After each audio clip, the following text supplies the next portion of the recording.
Madam గారు, దేశ ప్రధాని గారే స్వయంగా ఆయనే చెప్పాడు, దేశ ప్రజలందరూ ఐక్యంగా ఉండండి, పెట్రోల్ డీజిల్ తో పాటుగా మిగతాయి కూడా తగ్గించుకున్నది మన ఇంటర్నేషనల్ గా వెళ్ళి మన డబ్బులు వేరే దేశాలకు ఇచ్చే దాంట్లో కూడా తగ్గించుకుంటే మనకి లాభం అని చెప్పి ఆయన చెబుతా ఉన్నాడు.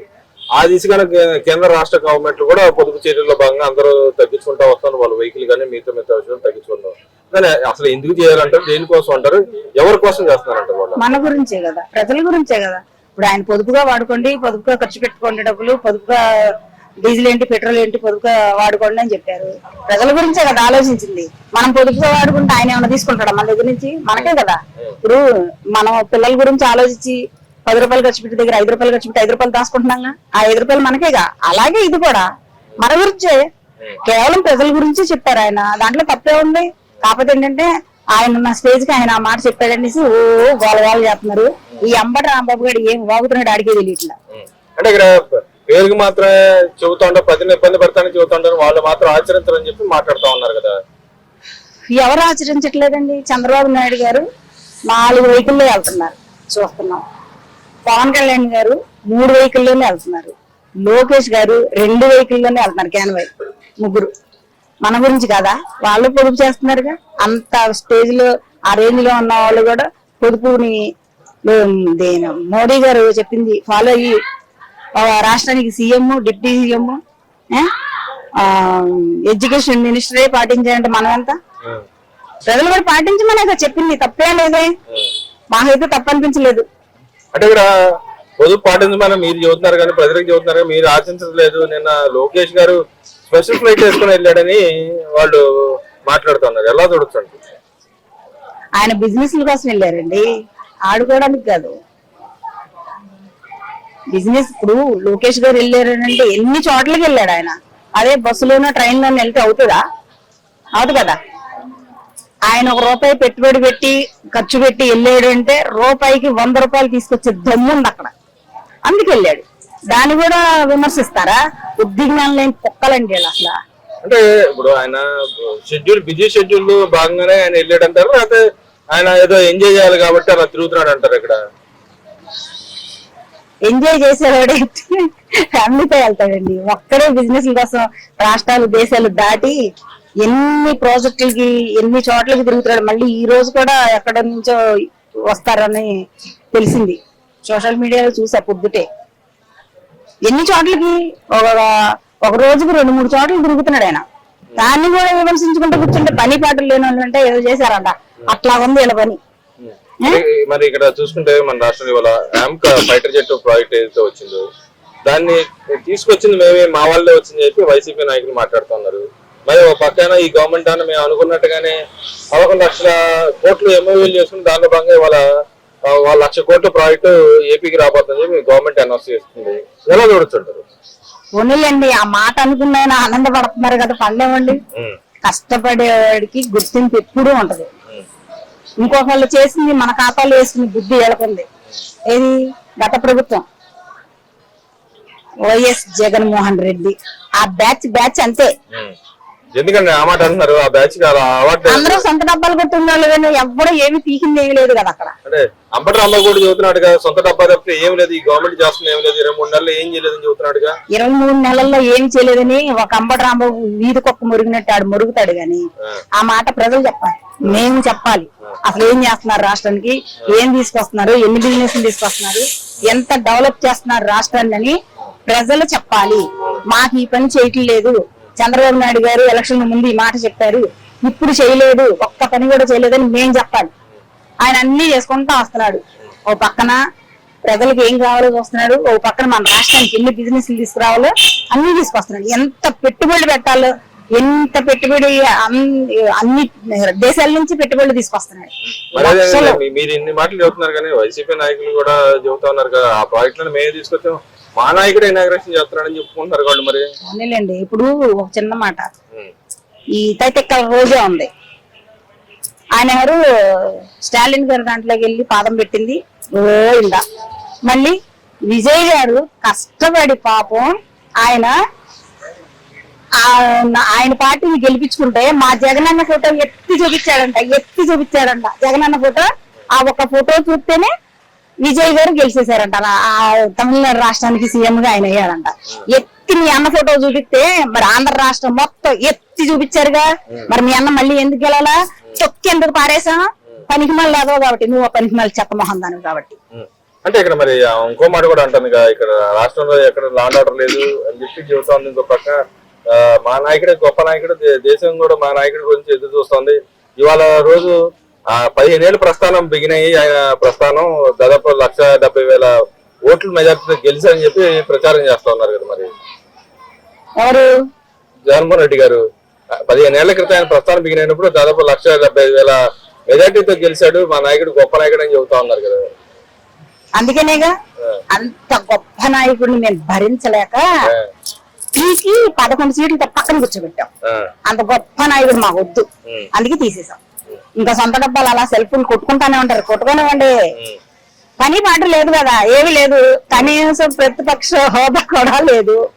ఏం చేస్తారు? అదేంటండి, మీరు ఇవ్వాలి కాబట్టి మీరు ఇవ్వాలి, మాకు ఇవ్వకుండా ఎందుకు ఆపారు? కోర్టుకు ఎక్కారు కదా, గతంలో కూడా కోర్టుకు ఎక్కారు, ఇప్పుడు అదే పందాలను ఇంకో పక్కన కూడా చెబుతా ఉన్నారు, ఈవీఎం ట్యాంపర్ చేసి గెలిచారని చెప్పి చెబుతా ఉన్నారు మళ్ళీ మళ్ళీ. మరి అంతకుముందు ఆయన 2018-19లో ఆయన గెలిచాడు, మరి ఆయన కూడా అదేగా చేశాడా? అదే పని చేశాడా? ఆయన నిజాయితీగానే గెలిచాడుగా.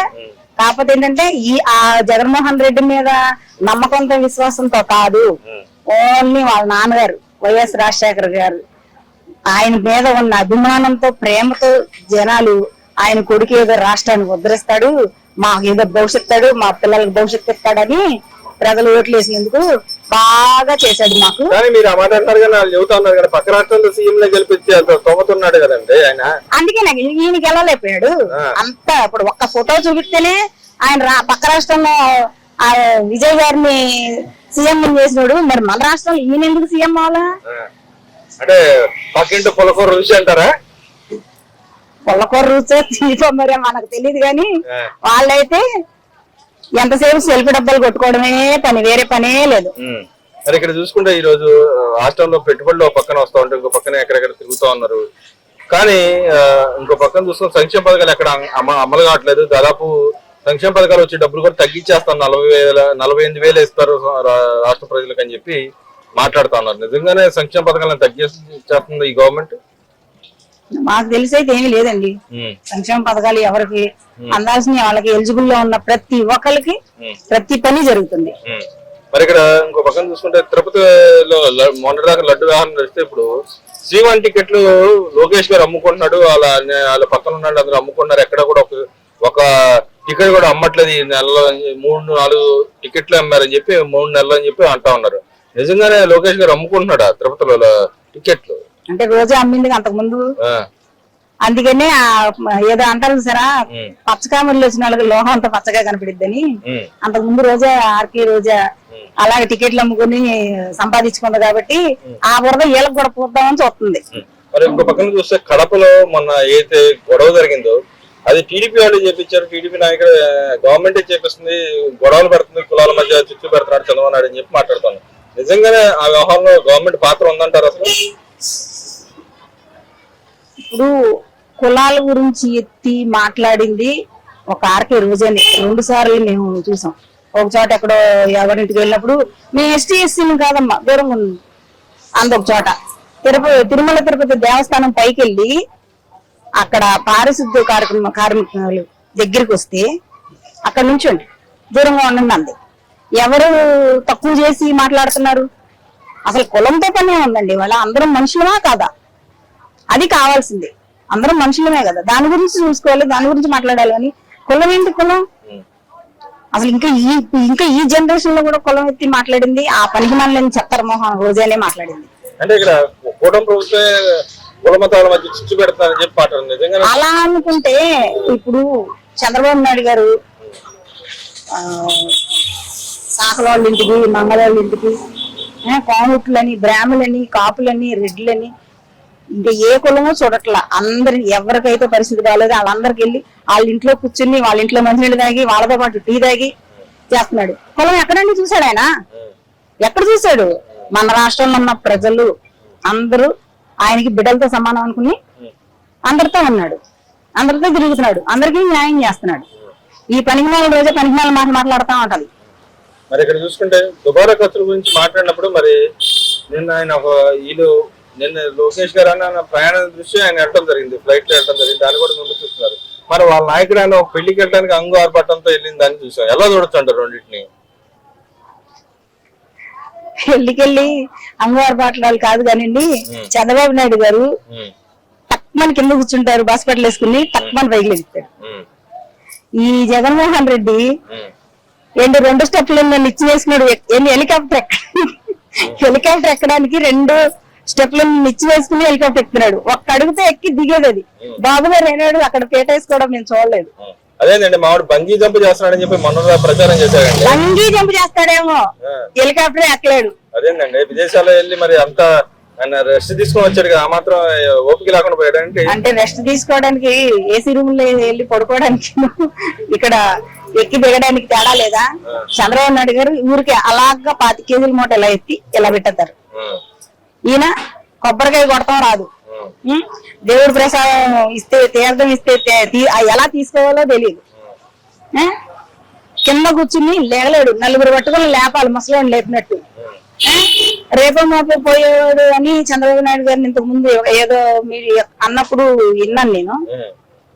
రేపో మాపో పోయేవాడే నీ దృష్టిలో చిటికల మీద చేస్తాడు పని, నువ్వు చేస్తావా? కొబ్బరికాయ కూడా కొట్ల నీ మొహం పెట్టుకుని. అదేనండి రాష్ట్రం రాబోయేది మా గవర్నమెంట్ అని చెప్పి వాళ్ళు చెప్పుకుంటా ఉన్నారు, పక్కన వస్తామని చెప్పి కరాఖండి చెబుతున్నారు. ఈ గవర్నమెంట్ పరిపాలన వైసీపీ అనేది 2029లో కనపడదు, భూస్థాపితం చేసేస్తాం. లేదు వస్తామని గట్టిగా చెబుతున్నారు. రాదు, రానివ్వం, అంతే. అంత కరాఖండి ఎట్లండి? అంతే. ఆయన చేసిన పని, ఆయన మాట్లాడిన మాటలు ఇప్పుడు కూడా ఆయన చేసే వ్యవహారాలు ఎన్ని ప్రజలకి ఎవరికి నచ్చట్లేదు. మార్పు రాలేదంట, ఇంకా రాదు కూడా ఆయనకి. కొన్ని జన్మలు అంతే మారవండి, అంతే.